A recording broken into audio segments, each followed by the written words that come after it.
I haven't seen you this invested in the recap of a book. Yung mga plot twist talaga. It made me cry! Nagpapanik na ako! Sabi ko, 25 minutes ang tong episode! Welcome to Two Steps Back with Nicole and Kat. Whee! It's a podcast!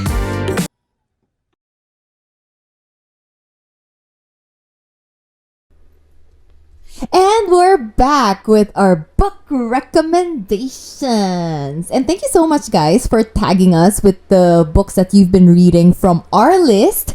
We love that. We get reviews from you, feedback. Salamat din sa pagsasabay sa amin sa mga book club reads namin this last year. Super tuwang-tuwa kami ni Nicole, especially when you guys approach us in real life. I've had a few of you come up and be like, oh my gosh, I read this book because of you and I super love it, or I have another recommendation for a book of the month. So thank you so much. Of course, we have a little yearly wrap-up, seeing as it's the end of 2025. For me, it's been a few hits and misses, but these are my top 5 of 2025. At ang daming flags, sis, Oh, this year I started annotating. Oh. We are there already, folks. Yeah. We are annotating our book. It is the era. The era. Pero ikaw, you read a total of 24 books this year. Wow. I'll probably hit 25 by the end. Yeah, and kasama, nung Europe trip namin ni Kat, nagulat ako how fast she reads. Parang you finished the whole book, no? Within that trip like 2.5 during that trip. Yeah, sobrang speed reader si Kat. Kapag nasa flight ako, since very focused ang attention span, I can really read fast. But in everyday life, when I'm not on a plane, I seldom read. So, hindi mo ina-acting sa head mo yung binabasa mo? Medyo. Meron? Na-visualize ko. Yeah. Especially if it's fiction. If it's self-help or non-fiction, I have to read slower, I have to say. Because I don't retain as much information if there's no story alongside it to support it. Minsan naghahang kasi yung mga visual ko sa head. Na parang, parang mali acting niya doon. Ulitin natin yung eksenang yun. Kailangan mo ngayon yung fantasy. Yes, so parang, tapos yung mga expression nga na she smiled with her lower teeth. I love those TikToks. So parang kailangan mo ma-imagine talaga. Like, wait, parang mali. Ay, hindi siya doable. Yung ganon. I love those, but honestly, what are the authors thinking? Yeah. He growled.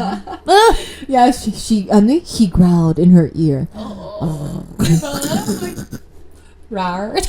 Pero gagawin in real life. Rar. Exactly. Okay, so you wanna start off your top 5 recommendations? For me, top 5 reads of this year. Okay. Yeah, it's super mixed bag. I have 2 non-fictions and 3 fictions. One of the first books I read at the beginning of the year, and my first 5-star, was Shark Heart. It's a really interesting story. It sounds really odd from the premise because it's all about, it lives in a world where may mga degenerative diseases that slowly mutate and allow people to become animals. So the protagonist of the story is diagnosed a year after marrying his wife that he has a degenerative disease that will unfortunately see him inevitably come over a period of time a great white shark. It sounds really weird, okay? Just bear with me. But it is a story that you can actually contrast to one of a loved one that goes through Alzheimer's or dementia, where they slowly lose themselves. So it's from the perspective of both the wife and the husband. The husband seeing and observing himself, how he's losing who he once was, or outside of his control. And the wife who is losing her husband. It made me cry! Yeah, you have to read this. It's so beautiful. Super woo-woo yung premise, pero promise, sobrang gusto ko siya. I didn't know it was gonna end like that. I mean, like, it was gonna go there. You started with, like, he's turning into a great white shark, and our video guy was suddenly like, like rabies. It was really sad. Oh, nice. Yeah, so I definitely recommend Pero this. one lang siya, standalone. Walang sequel. Walang series, no. Standalone siya. And it's, I think it's a first novel of this author. Wow. So I was like, wow. Maganda writing. Maganda. Okay. And the protagonist, he is a theater teacher at a school. So minsan yung mga chapters are very short, but they're in the form of plays or scripts. So it's really interesting read. I have to give this to you talaga. But I know you have a very long TBR, but it really made me emotional. Yeah, because of Manila International Book Fair. So yeah, na-replenish yung stock ko. Pero yeah, I know you're just there, sis. Yeah. I'm gonna be like, I feel like reading about a great white shark. Yeah. No, it's so sad. Pero I guess kind of like yung Our Wives Under the Sea. I haven't read that pa nga eh. Oo, pero mas eerie approach ito. Pero yun din, yun like, lesbian couple sila. Tapos, slowly, parang the wife is becoming a sea creature slash okay, so she has to go and live under the ocean or something? Hindi. Parang nag-expedition sila tapos the wife came back different tapos yun nga nagta-transform na. Wait, I'm even forgetting. Yes. I think wife niya hindi naman siya. Tapos parang yun din yung the metaphor of losing the one you love. And parang yung guilt din na bakit naiinis ako sa kanya na kailangan ko siya alagaan. Yung gano'n. Like, why do I have so much responsibility for this partner of mine? Na hindi mo na nakikilala. Pero kailangan mo pa rin alagaan. Yung gano'n. I wanna borrow that then. That Pero sounds very interesting. eerie. Very eerie. Okay. Oo. Or, kasi hindi siya written lovingly eh. Oo. Like, hindi gano'n. It's so more of like, thriller-ish? mas dark-ish. Okay. Science fiction-ish. Gano'n. Interesting. Okay. Pero short lang siya. So, matapos mo in half a day. Half a day for you. Mga 200-300 Flight pages. to Dubai. Ganun. Yeah. Kaya mo yan, girl. Okay. What's your first read? Hindi muna ako no surprise. I posted about this, but in case you're not following me on social media, but I recommended this one, Project Hail Mary. Science fiction, very kind of hardcore din. A lot of science facts. So feeling ko like if you're a nerdy reader na you like learning as well as like a good story that accompanies it, you better pick this up. And ang endearing din ng character and yung naiyak ako na nakakaiyak yung relationship niya with an alien that's like a rock spider. Pero like, wow, ganun kagaling yung author na naka-establish siya ng relationship talaga between those two characters and the other one parang, di ba, inconceivable. So, a lot of moral questions also. Like, kasi medyo, Project Hail Mary as in, na siya, Hail Mary na siya na, okay, masave yung world. Ito na lang yun, kung mag-work to or not. And then, buti na lang may alien life form. And then, like, you have a lot of decisions na, what if it gets to that point? Ganon. So, very enjoyable read. I didn't know what I was getting myself into when I picked this book up. And then, sabi ng aunt ko, like, magkaka-movie yan. But I was like, I doubt the movie's gonna be better than the book. Pero nakita ko yung poster. Si Ryan Gosling yung nakast. Which will be interesting. Tapos si outfit niya parang medyo, parang Guardians of the Galaxy na protagonist. Like ganong feels. Future pa. Hindi, ngayon na.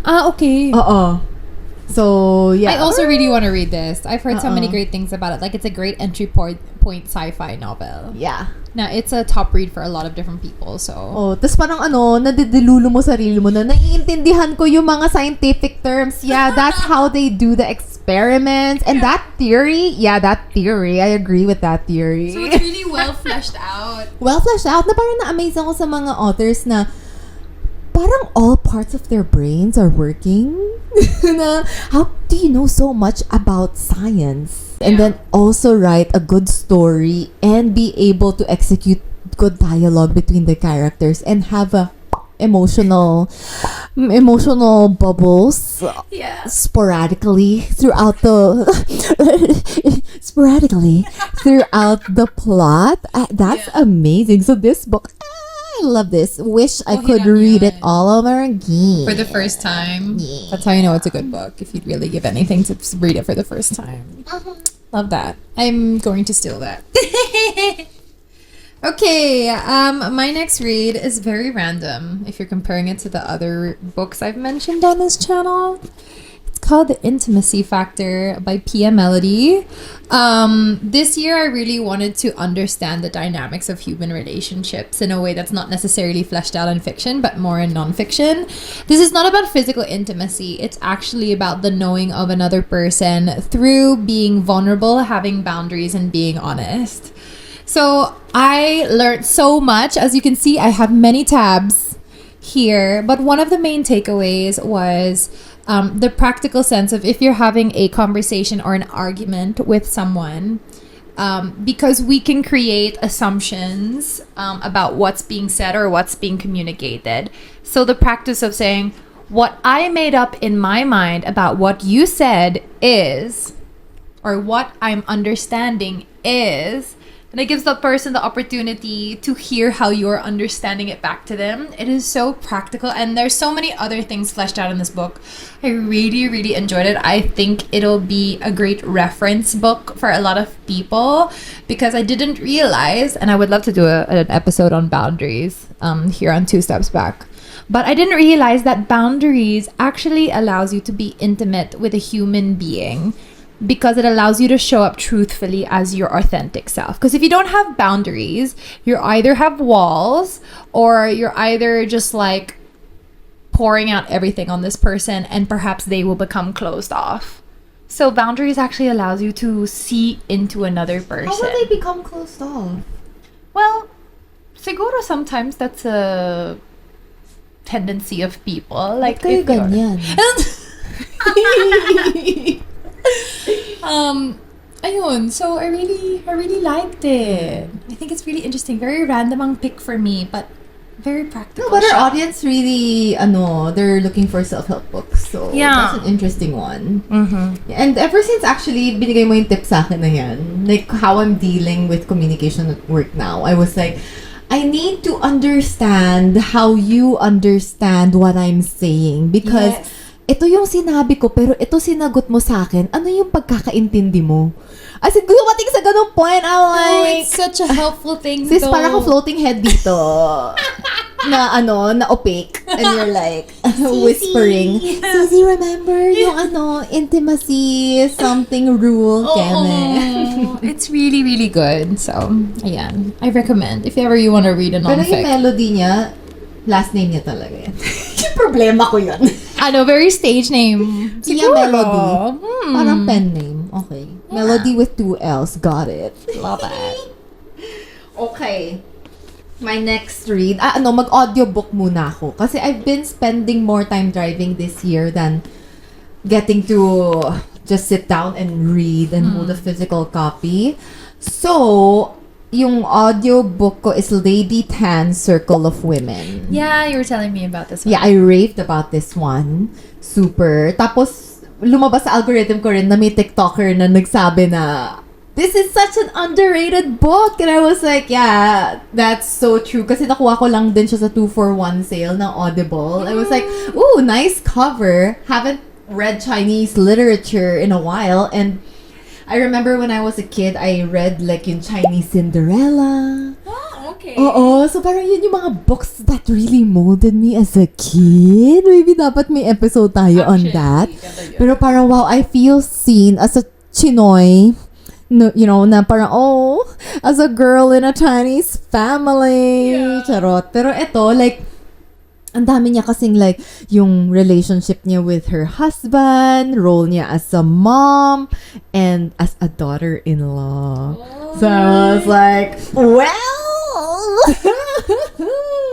so very interesting kasi I feel seen as a Chinese girly na kahit na ito yung mga I think a lot of people are curious then with like yung mga arranged marriages before ganito The ganyan. culture. Oo. Actually, ako, as a friend, like, I'm really curious about the intricacies of how the culture plays out in the family dynamics. Because, like, as someone who's not Chinese, it's a very foreign concept to me. So do you think that I would learn a lot from reading this book? Yes. I feel like kasi yung mga Chinese culture, you know how the whole world is like, oh yeah, feminism, women empowerment. Pero sa in Chinese culture, we submit to the men, the elders, ganon. Pero, sa mga nabasa ko or sa experience ko rin sa family ko, I never saw it as something, as a weakness. Actually, I saw it as a strength. Interesting. Na parang you can, kasi minsan parang it's not about what you want. It's for the sake of your family. Yung mga ganong bagay na you have to sacrifice. And I feel like, yun nga, women make the most sacrifice din. And it's also apparent in like, parang itong book din na to. Like how she cannot pursue becoming a doctor. Tapos pero eventually, may ganong storyline din. Like yung mga herbal medicine doctors nun. Na may talent siya pero hindi siya allowed, hindi pinapayagan ng mother-in-law niya, tapos may murder din. May murder, so may mga ganong issue din sila. So, very interesting. Even yung friendship niya, na parang feeling ng grandmother niya, na matriarch kasi, feeling niya bagay sila as friends na magtutulungan kayo in life. Mahilig ganun yung Chinese, yung mga prophetic ganun. Oo, kasi parang reading yung sign mo and yung sign mo, parang compatibility. Oo, tapos may kita mo yung yung mga plot twist talaga. As in, I have to call my boyfriend, my mom, na parang, so ito na nga nangyari. Oh, actually, I haven't seen you this invested in the recap of a book. So, feeling ko talagang top na top tier. Yes! Okay. So, ito na-realize ko, hindi nga naman tinanong ng Joaway ko kung ano yung next na mangyayari. Pero ako parang, alam mo ba, ito yung nangyari sa kanya. Alam mo bakit? Kasi ganito, ganyan. So, Invested talaga. Oo, so silang mag-friends din, like, magkaibang social circles sila, like, social standing. So, maraming issues din doon. So, parang it's like, buong buhay mo, may makukuha kang lessons for everything in your life. So, guys, read this book. I'm gonna flash it right here. Oo, feeling ko sobrang gusto ko mag-read din yan because I want to understand why I get so... Kasi sisi. Okay lang. Meron akong Audible account. Oo nga pala. Okay. Dagdag mo yan. Dagdag mo. I love it. Such a different array of books. Okay, my next book I've actually given to Nicole and she is... And may bookmark dyan. This Open far the along. bookmark. Open the bookmark. What do you say?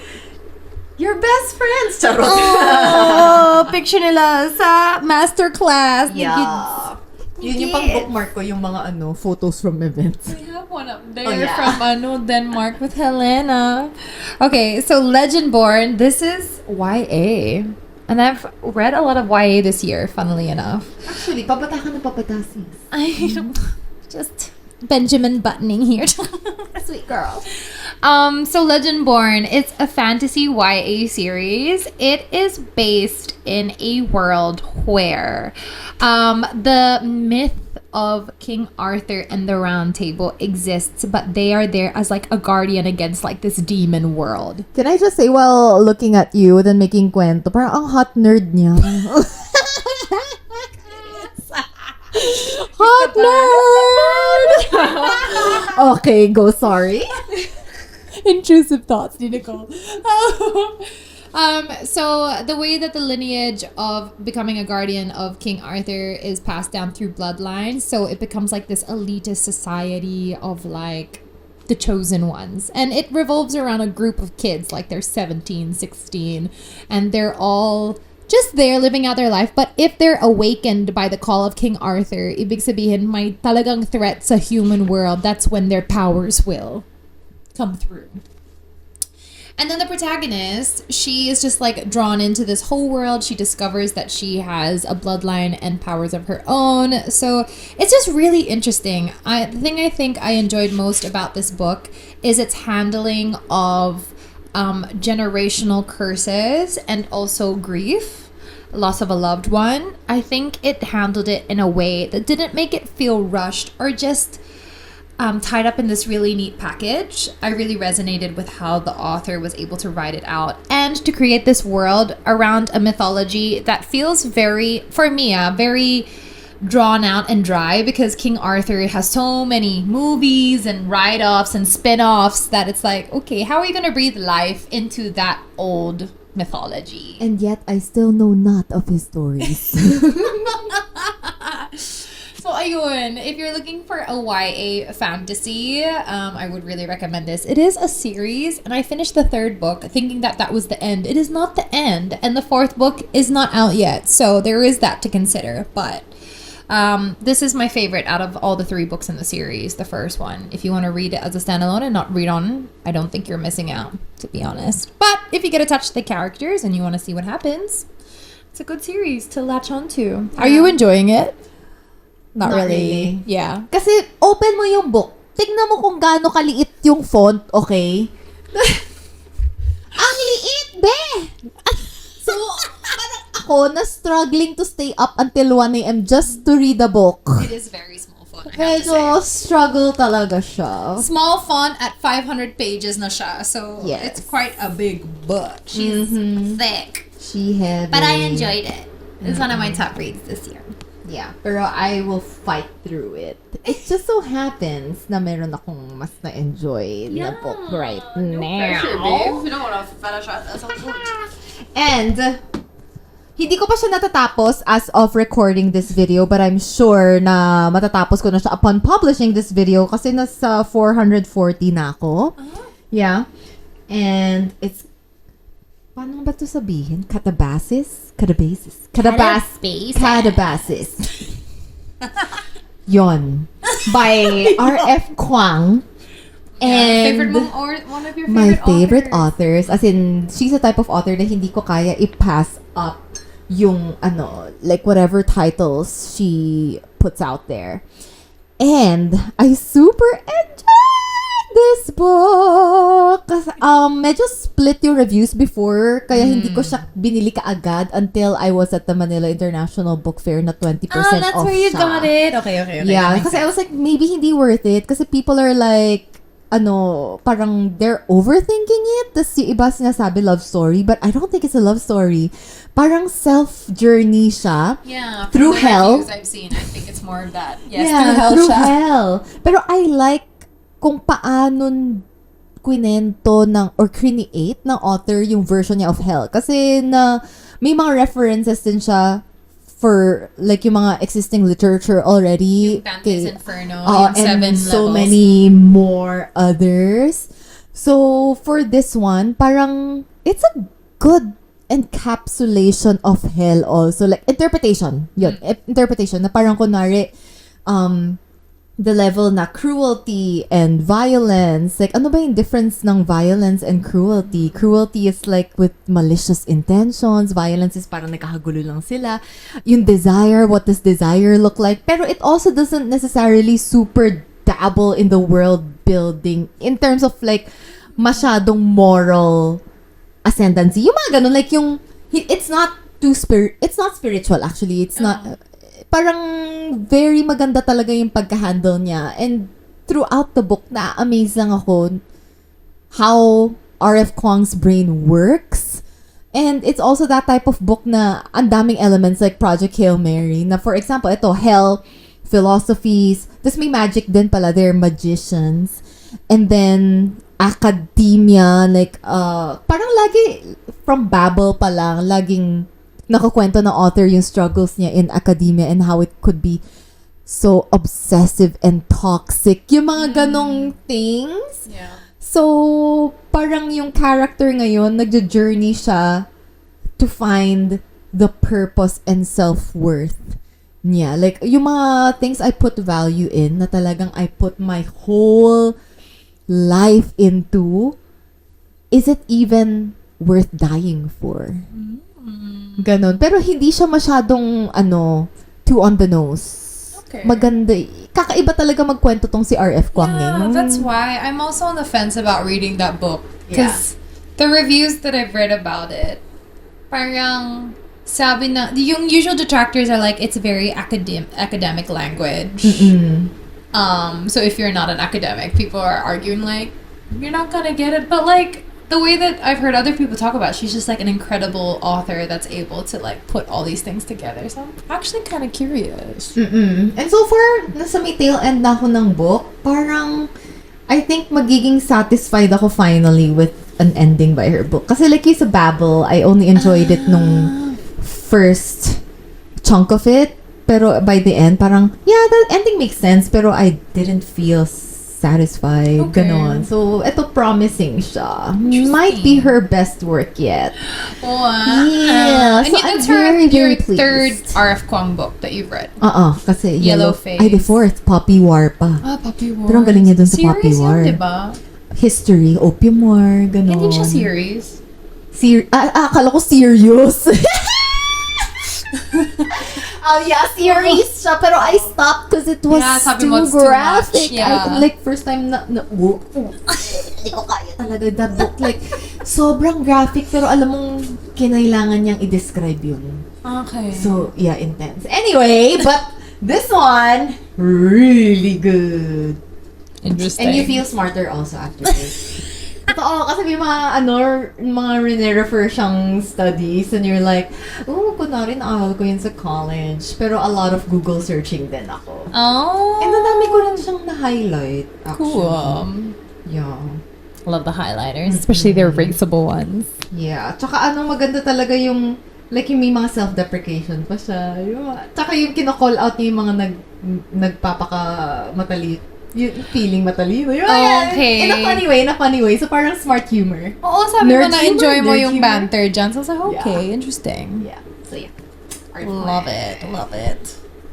Okay. Another very unexpected pick. Big dating energy! The cover kasi, what the... No, but okay. If this guy has ever come up on your TikTok feed, So, dun mo his na-discover? therapist, Jeff, yeah. Oh. So he has this bite-sized therapy, I don't know, lessons, advice, etc. And he's really funny. So when he announced his book, I bought it because I just feel like he tackles therapy topics around personal relationships in a really comedic way, but he doesn't also cut back on the useful and impactful information. So this book is not all about like what to date, how to date, etc., etc. It actually talks about like, okay, the reason that you see relationships the way that you do is because of the environment you grew up in, your family, how you relate to another person is because of X, Y, and Z. And then it goes around the concept of, okay, you're single, so what do you do with that? And then, okay, you're looking to start dating. How do you start dating intentionally? How do you show up authentically? And then through the stages of, okay, you're getting to know, okay, you're exclusive, okay, you've broken up, what now? So it actually encapsulates a lot, and I really enjoyed it. It was so funny to read. As someone who hasn't necessarily had a lot of experience dating intentionally, usually I've just met my partners through like common friends or at church or at work. I've never actually gone on many dates, so a lot of this was like, oh. Oh, that's the way to go about it. Oh. I wonder, is it more fun or scarier when you discover dating at 30? It's terrifying. Okay. I slowed that down na nga like, okay. Is terrifying. But this, I would say that the advice offered in here doesn't just pertain to romantic relationships. It even has a chapter on like how to apologize. Oh. So it's really just human relationships, but it's done in such a way that it's just really engaging because it's funny. So I really enjoyed it. If ever you have an interest in therapy and human relationships as that relates to either romantically, platonic, family, etc., I think you would find something in this book. It also even has questions to ask your significant other in different stages of dating, of getting to know, during the breakup, like how do you During the breakup, tatanungin mo siya? No. Ay, okay, akala ko. Another chapter. Like, how do you give grace to yourself? Like, because he's a therapist talaga, licensed therapist siya. So, hindi naman mga fluffy ang mga sinasabi niya. Akala ko during the breakup, the questions, I'm like, The question's like, why? Charot can lang. you please answer this Google form? That will be submitted to my Review. therapist. Ayun. So, yeah. Hindi lang siya yung book na mababasa mo outside in a cafe. Like, big dating energy! I mean, yeah. unless you're single and you're like, hey, I'm available. Yeah. Look what I'm reading. There's the light. Yeah, sobrang gusto ko siya. Oh my God, 30 minutes na pala tayo! As mga madaldal. Okay, Yeah. go baby. Okay, bakit isang book ka na lang? Ako dalawa pa. 1, 2, 3, One, and then 4. one, and then one. Okay. Nagka-panic na ako! Sabi ko, 35 minutes ang tong episode! Okay. So, thank you, Fully Booked. Tell me everything. It is... I like stories kung saan yung main characters are old people. It's just... Why did you laugh? Such a niche. It is. Pero kasi parang, alam mo yon yung wala kang, yung maiinis ka sa immaturity nila. Because they're old people. Tsaka parang mas iba yung dynamics. Yeah. So ito parang dialogue siya between an old man and an older woman. And then, parang hindi petty yung mga problems nila. Tapos lagi silang on the edge of like, may gusto sila sa isa't isa. Pero hindi pala siya love story. Pero it's also at the same time a different kind of love. Parang maybe it's really just a very deep friendship. Tapos it's also madaming eksena dito na trivial. Pero feeling ko it's the author got to touch on a human interaction na doesn't really get written about. Like for example, may napupuntahan siyang another old woman. And then parang hindi nila masyadong gusto yung isa't isa. Tapos ginajudge siya ng isang old woman. Pero parang gusto pa rin niya ng kausap. Yung mga ganong stuff. Pero it makes you uneasy na parang, ang weird yan. Pero naisip ko, madami tayong interactions na ganon din in our life. Na parang, pero the person probably thinks we like them. Yung ganon. Tapos, yeah, parang weird lang na relationship. Like, hindi sila clearly defined. So, it feels Situationship so pala to. real. Oo, it feels like a very, very real human interactions. And it's a type talaga na, yung parang yung mga, ang sarap basahin yung mga buong life na siya. Like a lifetime's worth of stories.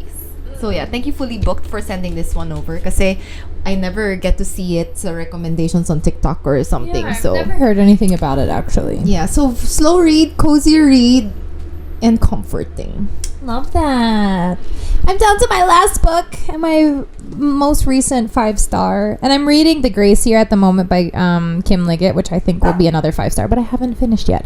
So ito na lang. It's called First Time Caller. Talaga niya talagang pinupush sa akin, trying to manipulate me into I reading it. finished Charot. it in like 5 hours. Like straight read siya. I finished it on a flight. to, okay. Yeah. But it's so good. It's like the banter is really nice. It's funny. It gave me kilig. I was like kicking my little feet in the plane. As a synopsis, it's about a single mom and a radio host who is like the host of this late night love advice show, but he himself doesn't believe in love. Teka, parang medyo dream job ko rin yan. Yung nagbibigay ko ng advice on air. Okay, go. We're kind of doing it here on the podcast. Yeah, pero gusto ko talaga yung Late yung The night. Love Doctor. Ganon! Pinapakinggan ko na. Tapos nag-play ka ng sad song after na para emote-emote yung mga listeners mo. Tapos kahit hindi mo naman yung problema or different, pero feeling mo may kasad person, ka-connection. Anyway. Story premise starts off by the daughter of the single mom calling into the radio show to be like, my mom hasn't found anyone and I really hope that she finds love. So anyways, in a series of events, it blows up because the mom is really like vulnerable on air and so many people resonate with it at the city of Baltimore. So they invite her to be a part of the radio show with the guy who doesn't believe in love. And so it begins like this relationship where they have So, banter. old people din? No, they're Ay, not hindi, old okay. naman. Parang age natin. Old people nga. Charot. Charot lang. We are young. With the glasses removal for emphasis. But it's just, I like seeing the dynamic of like the grumpy sunshine, like I don't believe in love, and then you're seeing them fight themselves and be like, no, it's not love, and then at the end, aminin nila, like, I never ko. And I really like it. And the spice in here is really good.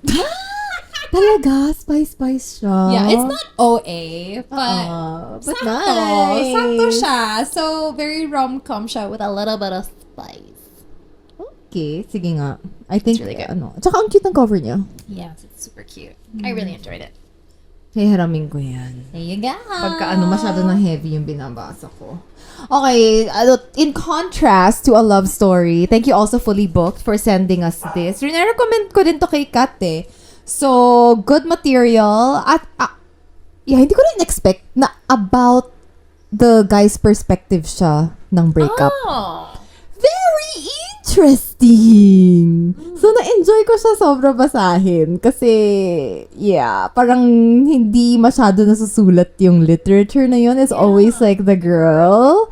Tapos, in the end, no sinabi ng girl yung reasons kung bakit siya nakipag-break. Parang, it makes sense naman. Tapos, it doesn't necessarily have like a character development or growth. Parang, it's really just about yung forgetting and moving on ng guy and how breakups could be really slow burning and Interesting. Yeah, to the point na parang gumawa siya ng ibang account to message the girl, mga ganong stuff. Tapos yung girl parang medyo, did I make the right decision, this and that, na very objective naman yung decision niya. Pero hindi makita ng guy kung bakit nga makikipag-break. Like, she doesn't see the point.